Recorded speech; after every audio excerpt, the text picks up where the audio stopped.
Hello, I'm AJ Schuler with your Schuler Solution to go for today. So, lesson today: keep your communications internally alive with some personality. Organizations, when they're rolling out large-scale changes, can get good at stage one of doing communications well, which is being thoughtful and proactive in understanding your audiences and what they need to know and using your messaging targeted to those audiences.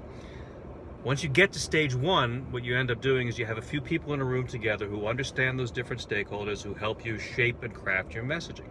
And that's a good thing.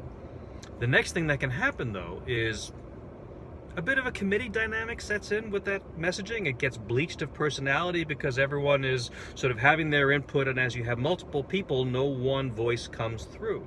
And you end up with something like an information dump that's content heavy, but doesn't necessarily have any human interest to it.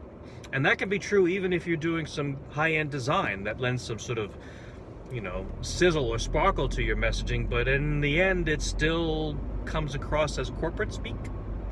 And that's boring to people. That doesn't engage them. And change gets difficult for people. So when you're messaging about change, you can't just rely only on giving people content. You have to maintain their interest. So, lesson learned: keep your communications alive with some personality. Make sure when you're doing your communication that as you have the input of all the different stakeholders you need to get your messaging right, give it something that's unique. Let a personality come through. Make it human. I would even recommend potentially sacrificing some content in terms of how comprehensive you are in offering content, as long as you make it personal. People won't open it if it doesn't speak to them on a human level.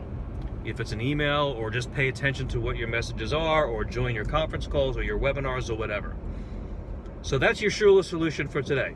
Keep your communications, even as you get more sophisticated with them, human and personal in order to be effective. Thanks, and Happy New Year.